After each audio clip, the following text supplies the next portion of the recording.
सभी बच्चों को श्री कुंज बिहारी श्री अरदास, सभी को राधे राधे। सभी का आज की क्लास में हमारी वेलकम है। एनसीईआरटी में एक्सरसाइज 10.1 हम लोग पूरी कर चुके थे। आज एक्सरसाइज हम लोग शुरुआत करते हैं 10.3 की, जो कि एनसीईआरटी से ही तुम्हारा चैप्टर है पूरा, सरकारी वाली बुक से। तो पहला सवाल उसमें दिया गया है, दो सदिशों वेक्टर अलजेब्रा निकालिए। उसमें देखिएगा, दो सदिशों वेक्टर ए तथा वेक्टर बी के परिमाण क्रमशः √3 व 2 हैं, और √a डॉट √b का वैल्यू कितना दे रहा है, √6। ठीक है, तथा वेक्टर ए तथा वेक्टर बी के बीच का कोण ज्ञात करना है, इसके बीच का कोण ज्ञात करना है। तो शुरू करते हैं। तो हमको क्या दिया गया है, वेक्टर ए तथा वेक्टर बी के परिमाण, मतलब वेक्टर ए बराबर कितना, √3, और वेक्टर बी बराबर कितना, 2, ये दिया गया है। ठीक है ना, ठीक है। तो मान, और देखो क्या दिया गया है, vector A dot vector B का मान 6 दिया गया है। तो इनके बीच का एंगल निकालना है। ठीक है, तो सदिशों के बीच का एंगल निकालने के लिए, दो सदिश जैसे हैं वेक्टर ए तथा वेक्टर बी, इनके बीच का कोण निकालने के लिए फार्मूला क्या लगता है, कॉस थीटा बराबर vector A dot vector B is equal to vector A modulus vector B.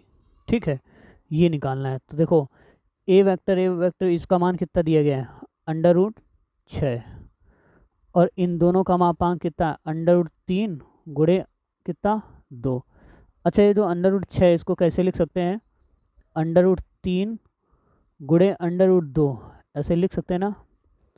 और ये √3 बटे 2 को क्या लिख सकते हैं, इस वाले 2 को, इसको लिख सकते हैं √2 गुणे √2।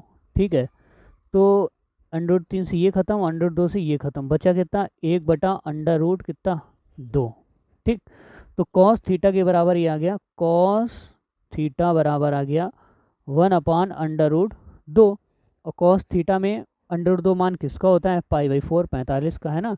तो इसे लिख सकते हैं कॉस थीटा बराबर कितना,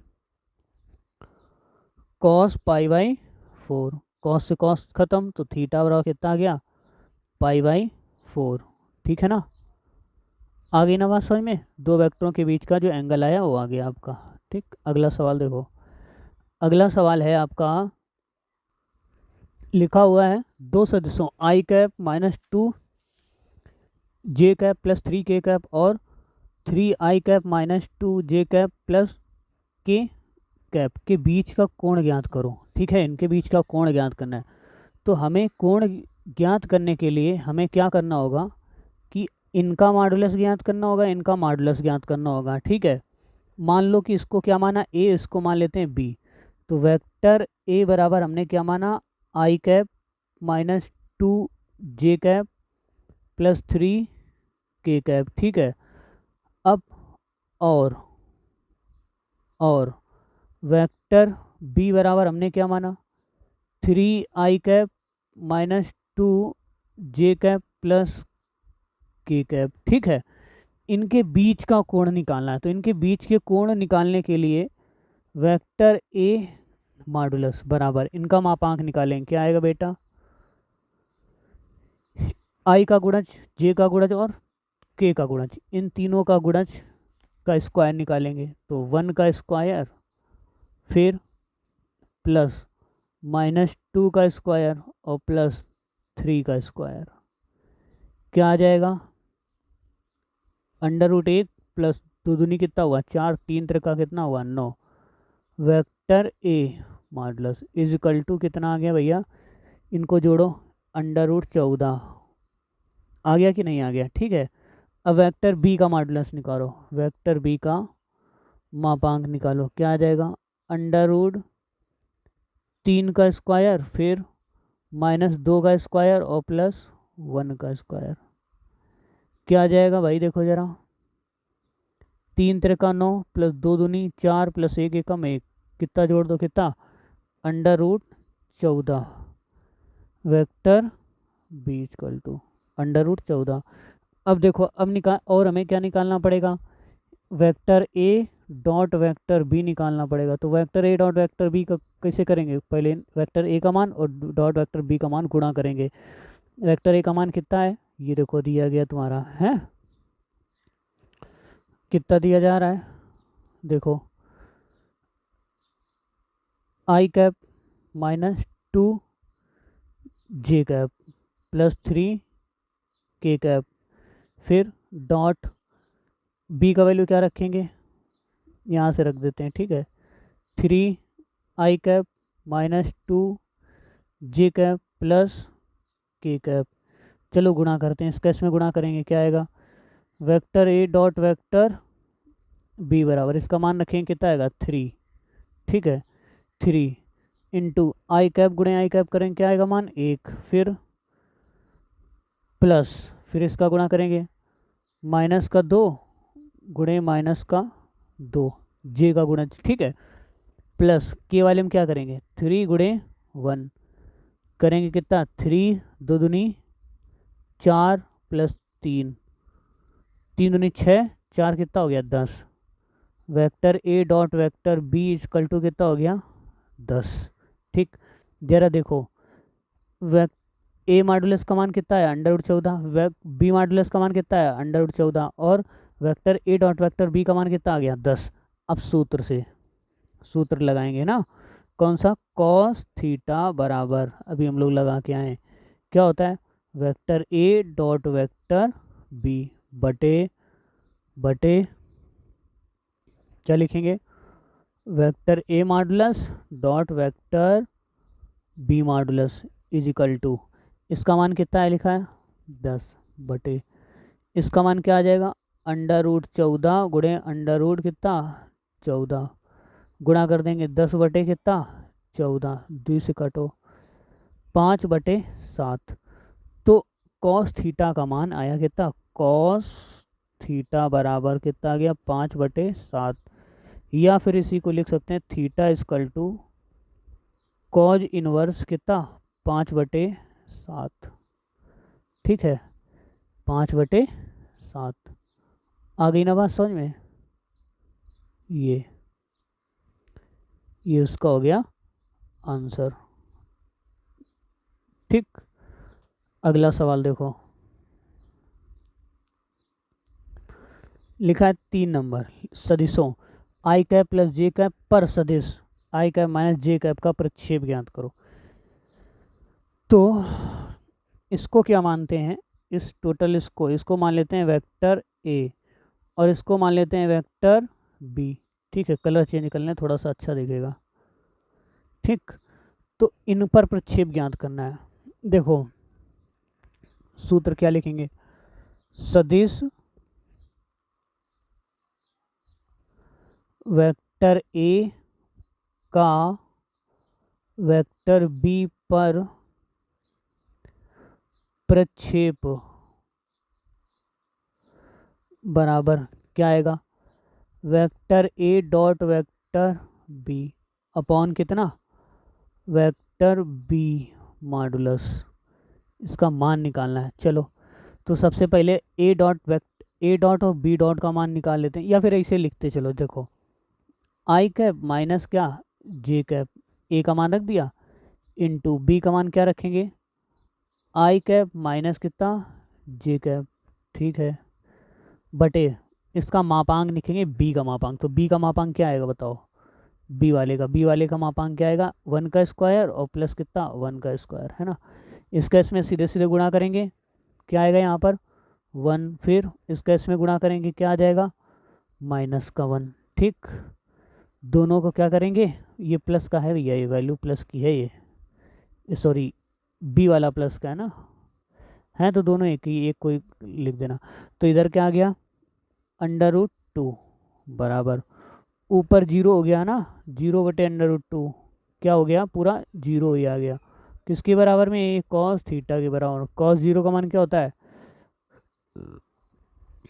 प्रक्षेप ज्ञात करो ना, तो इसमें सॉरी कॉस कहाँ से लग गया, ये नहीं लगेगा, ठीक है, तो इसका आंसर आ जाएगा केवल 0, ठीक है, क्या आ जाएगा ओनली 0, ये हो गया इसका आंसर, ठीक। अगला सवाल देखो, अगला लिखा है सदिश आई cap plus 3 J cap plus 7 K cap का सदिश 7 i cap minus J cap plus 8 के कैप का प्रक्षेप ज्ञात करो। इनका प्रक्षेप ज्ञात करना है, ठीक है। तो ये पीछे वाले की तरह निकाल लेना। इसको देखो, इसको ए मान लीजिएगा और इसको बी मान लेना, ठीक। तो इनका प्रक्षेप ज्ञात करने के लिए सूत्र लगा देना, सदिश वेक्टर ए का वेक्टर बी पर क्या ज्ञात करेंगे, प्रक्षेप बराबर क्या आएगा, vector A dot vector B upon क्या, वेक्टर बी का मॉडुलस, है ना। इसके मान रख देंगे, देखो I cap plus 3 J cap plus 7 K cap, ठीक है।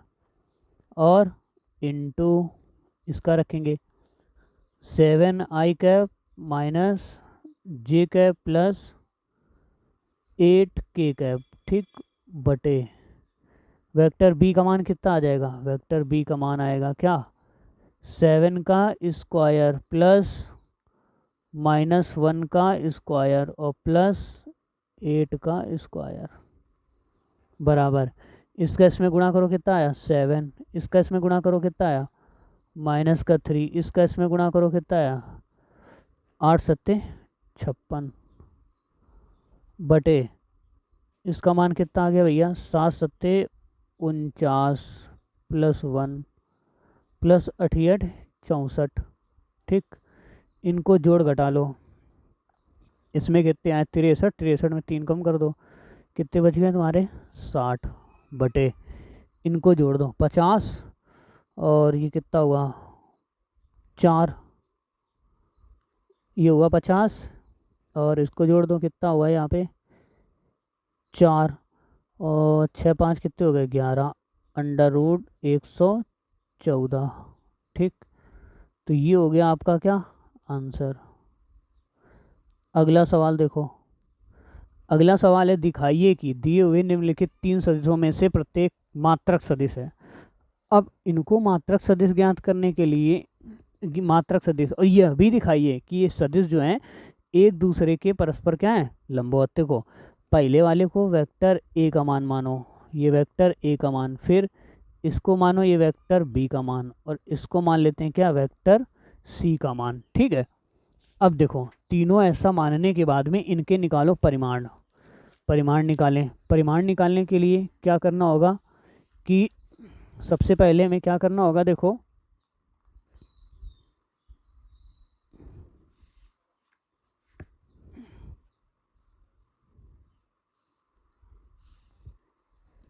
परिमाण निकालने के लिए इनका हमें वेक्टर ए का मॉडुलस निकालना होगा। तो वेक्टर ए का मॉडुलस कैसे निकालेंगे, देखो ज़रा। अब अंडर रूट के अंदर इसका देखो, इसको कैसे लिखेंगे, वेक्टर ए का मान इनके सबके बटे में 7 कर देना, ठीक है ना। इधर सबके बटे में 7 कर दो, क्योंकि एक बटे है ना सभी के नीचे पहुंच जाएगा सभी। आई का गुणज भी, जैसे आई का गुणज क्या होगा 2/7, इधर इसका गुणज क्या होगा 3/7, इसका क्या हो जाएगा 6/7, ठीक है।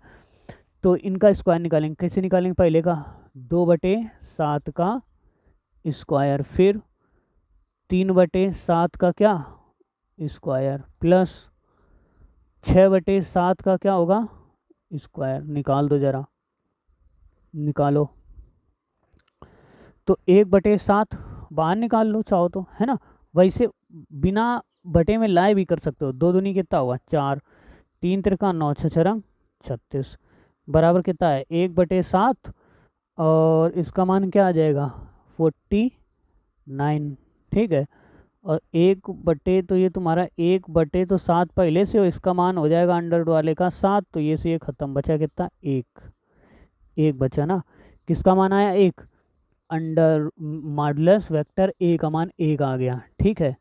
ऐसे मॉडुलस वेक्टर बी का मान निकालो, देखो 1/7 बाहर निकाल लो, वो तो है ही बाहर, इसका निकाल लो मॉडुलस। 3 त्रिका 9 डायरेक्ट लगा देना है, और 6 प्लस 2 दूनी 4 जोड़ोगे वही आ जाएगा 1/7 अंडर रूट 49 9। और ये किसका मान होता है वेक्टर बी में 1/7 गुणे किसका 7 का, तो ये सी ये ख़त्म, बचा कितना 1। अब देखो वेक्टर सी का मान निकाल लो। वेक्टर सी का मान क्या आएगा 1/7 अंडर रूट, देखो 6 का स्क्वायर प्लस 2 का स्क्वायर और प्लस 3 का स्क्वायर कितना हो जाएगा 3 त्रिका 9, है ना। इनको जोड़ घटा लो तो वही आएगा 1/7 इंटू 49। ठीक, मान आएगा 1/7 इंटू 7, ये से ख़त्म, बचा कितना वेक्टर सी बराबर कितना आ गया ये 1 आ गया। ठीक, अब जरा देखो, अब ये हमें दिखाना है ये क्या है, ये सभी मात्रक सदिश है, मतलब मात्रक सदिश का माप इनका मान 1 आ रहा है, मतलब सेम आ रहा है बराबर। ठीक, अब देखो क्या करेंगे, ये चाहो तो लिख दो, अतः vector A dot vector B dot vector C, है ना, मात्रक सदिश हैं। क्या है, मात्रक सदिश हैं, मात्रक सदिश हैं। ठीक है, अब चलो शुरुआत करते हैं। अब आगे ये परस्पर एक दूसरे के लंबवत हैं, ये भी ज्ञात करना है ना। तो परस्पर लंबवत के लिए हमें क्या निकालना होगा, देखेंगे एक दूसरे के लंबवत हैं या नहीं है। तो vector A dot vector B equal to vector, है ना, अब इनका गुणा करेंगे 1/7, ए का मान कितना था ये 2i cap plus 3 J cap plus 6 के कैप। ठीक, और इंटू 1/7 है, ये क्या आएगा 3i कैप माइनस 6 जे कैप, ठीक है, और प्लस 2 के कैप। ठीक, गुड़िया दो इनका 1/7 सत्ते कितना आया 49, फिर इंटू इसका, इसमें 3 दूनी कितना हुआ 6 प्लस 6 त्रिक कितना हुआ 18, है ना, माइनस का कितना हो गया ये 18, फिर प्लस का कितना हुआ है 12। अब इनको जोड़ घटा लो 1/49 और इनका इनका जोड़ो कितना हुआ 18 माइनस कितना 18, ये कट दो तो 1/49 इंटू कितना 0 बराबर कितना आ गया 0।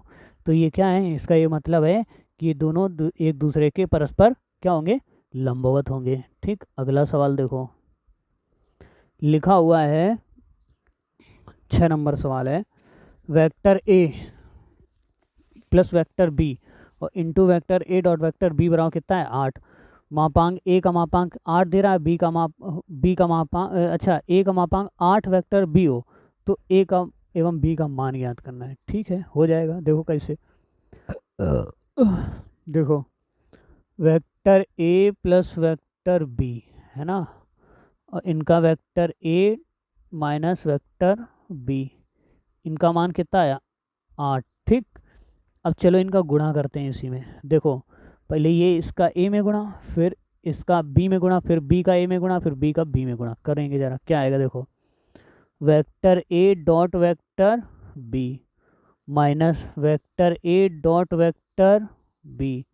ठीक, फिर बी का ए में गुणा करेंगे, बी का ए में करेंगे, क्या आएगा plus vector B dot vector A, फिर अब प्लस ये माइनस है तो प्लस गुणे माइनस माइनस हो गया। अब वेक्टर बी और वेक्टर बी का गुणा करो, क्या आएगा vector B dot vector B बराबर कितना आ गया 8, है ना। अब जरा बताओ, देखो जरा,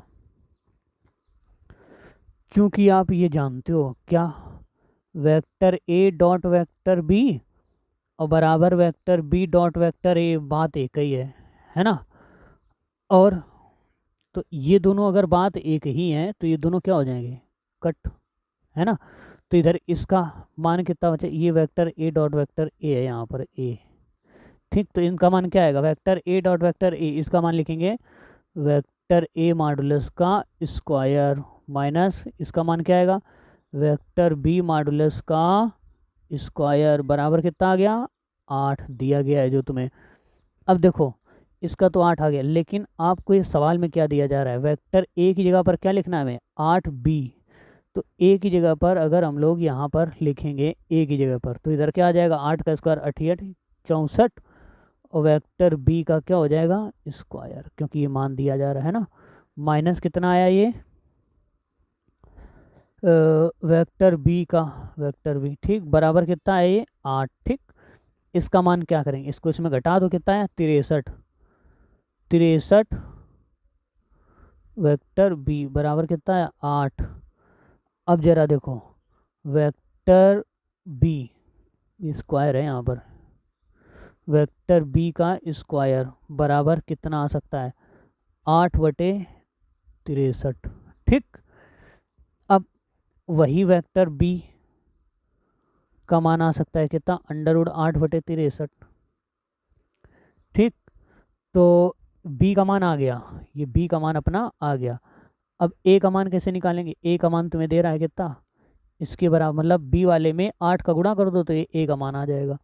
तो अगर हम लोग इसमें बी का देखो, वेक्टर बी मॉडुलस बराबर 8 वेक्टर कितना मॉडुलस वेक्टर बी, तो इसमें 8 गुणे वेक्टर बी का मान रख दो कितना √8 ये पूरे में ना तो नीचे भी ले जा सकते हैं, √63 बराबर गुणा कर दो सामने सामने 8 √8 कितना कितना भैया 63।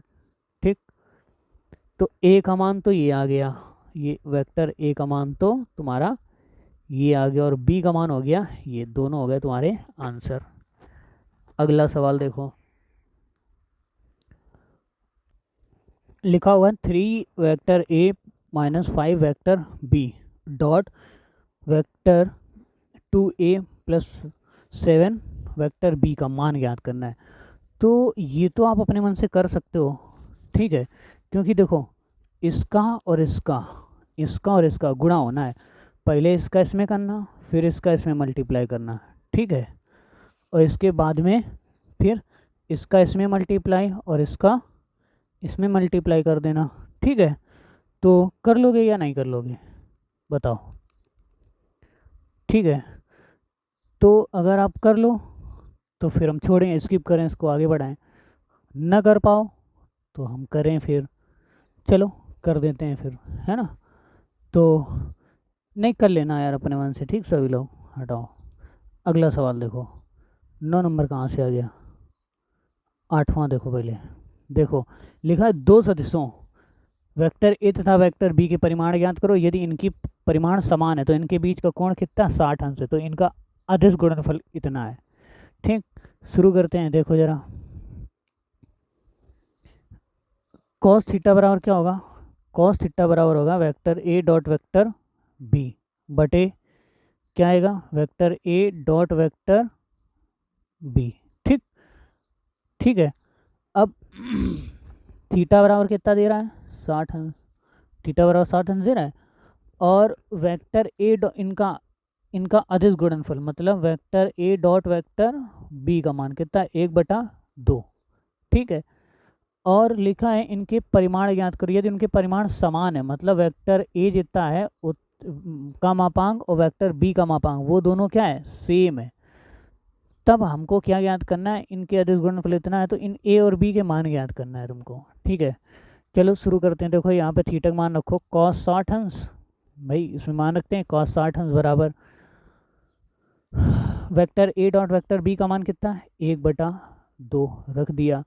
ठीक, इनके तुम्हारे मान है अगर समान तो वेक्टर बी की जगह वेक्टर ए लिख सकते हैं, तो इधर आ जाएगा क्या वेक्टर ए डॉट का स्क्वायर, तो cos 60 अंश का मान रखें कितना 1/2 और ये आ जाएगा नीचे बटे 2 इधर आ गया वेक्टर ए का स्क्वायर, भाई 2 से 2 क्या हो गया ख़त्म, तो वेक्टर ए का स्क्वायर बराबर आ गया 1। तो भैया आप जानते हो वेक्टर ए मॉडुलस स्क्वायर जब इधर आ जाएगा √1 में बन जाएगा, √1 का मान क्या होता है 1 होता है। ठीक, एक तो हो गया, अगर समान है तो जितना वेक्टर ए का मान आया उतना ही वेक्टर बी का मान भी आएगा, तभी तो ये समान है, ये देखो प्रॉपर्टी ये वाली। ठीक है, तो इसका आंसर हो गया। 8वां सवाल देखो, लिखा है यदि एक सदिश वेक्टर ए के लिए x minus A dot X plus A is equal to कितना हो 12, तो वेक्टर ए मॉडुलस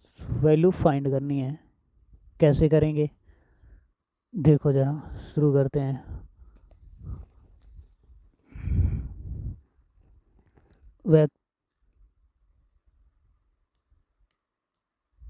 कट नहीं रहा, हाँ, vector x minus vector a, ठीक, फिर dot vector x plus vector a is equal to कितना है 12। अब देखो इसका इसमें गुणा फिर इसका इसमें गुणा, तो लिखेंगे vector x dot vector x, ठीक, plus vector x dot vector कितना a, फिर माइनस इसका इसमें गुणा वेक्टर a डॉट वेक्टर कितना x, फिर minus vector a dot vector a बराबर कितना आ गया 12, ठीक। तो आप जानते हो ये सेम है, दोनों कट जाएंगे, अभी पीछे करके चले आ रहे हैं हम लोग, यही है ना। यहाँ क्या बचेगा, यहाँ पर क्या बचेगा, वेक्टर x के मॉडुलस का स्क्वायर फिर माइनस वेक्टर a के मॉडुलस का स्क्वायर बराबर कितना आ गया 12, ठीक, 12। अब जरा देखो वेक्टर a का मान कितना रख देते हैं 1, क्योंकि ये दिया गया है, एक मात्रक सदिश है ना, लिखा है मात्रक एक सदिश, तो इसका मापांक क्या होगा 1 ही तो होगा, मात्रक सदिश है। तो वेक्टर x का स्क्वायर प्लस वेक्टर a का, सॉरी इसका मान कितना रख देते हैं 1 रख देते हैं, ठीक, तो इसका मान रखेंगे 1। और यहाँ पर रहेगा क्या, ये गलत हो गया यार, ये यहाँ पे माइनस रहेगा, है ना, यहाँ रहेगा माइनस, बराबर कितना हुआ 12, ये इधर ले आओ, तो under root x modulus equal to कितना हो गया ये 11, और ये जो स्क्वायर था इधर इधर चला गया, तो अंडर रूट कितना हो गया 11, अच्छा 13 हो जाएगा, जुड़ेगा ना ये, ठीक है 13 हो गया, ठीक। तो ये हो गया इसका x का मान आ गया, ठीक है। तो फिर बच्चों अगली क्लास में मिलते हैं इसके शेष क्वेश्चंस लेके, ठीक है, तब तक के लिए सभी को राधे राधे, कुछ बिहारी शेरदास।